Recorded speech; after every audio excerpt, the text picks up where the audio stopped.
de la promotion de la femme et du genre. Nous avons eu des échanges sur 4 thématiques très importantes qui nous ont été rappelées par les femmes leaders qui, elles, veulent montrer l'exemple à la jeune fille. Beaucoup de questions ont été abordées. Les questions d'abord d'accès à l'emploi des femmes, les questions d'accès à l'emploi des femmes dans le monde politique et à côté de cela, le lien avec les écoles de métiers, mais aussi l'accès à la jeune fille à l'éducation.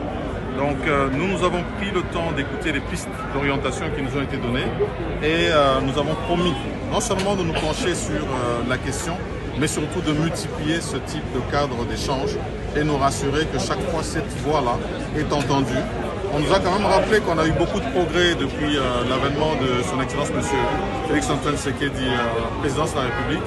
Et je crois qu'ensemble, avec non seulement Sa Majesté le roi de Belge, mais aussi avec le Premier ministre Alexandre De Croo du Royaume de Belgique, nous avons eu le temps d'échanger et c'était très fructueux. Je pense que à l'avenir, c'est certain que dans le cadre de la coopération que nous avons, ça sera une question qui sera aussi mise au centre de nos échanges. Ça veut dire vraiment l'épanouissement de la jeune fille et de la femme ici en République démocratique du Congo. Je partage cette priorité du Premier ministre qui est de donner de plus d'opportunités aux femmes et aux jeunes filles. On sait que les sociétés qui avancent bien, c'est des sociétés où tout le monde a l'égalité des opportunités, l'égalité des chances. La coopération belge s'investit beaucoup dans la formation, dans l'accès aux soins de santé et fait aussi beaucoup d'efforts dans le combat contre les violences sexuelles et les violences basées sur le genre.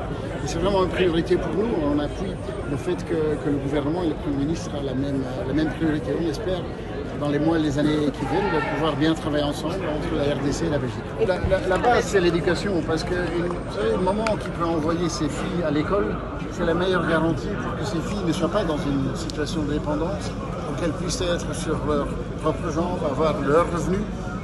Les filles, les femmes qui ont leurs revenus, ils font un choix. Ils font un choix de souvent se marier à un âge beaucoup plus tard, de choisir eux-mêmes combien d'enfants ils veulent avoir et d'éviter que leurs enfants soient dans une situation de précarité. C'est une bonne chose, l'accès à l'éducation est la base pour donner les mêmes opportunités à tout le monde. On sait que c'est un défi énorme.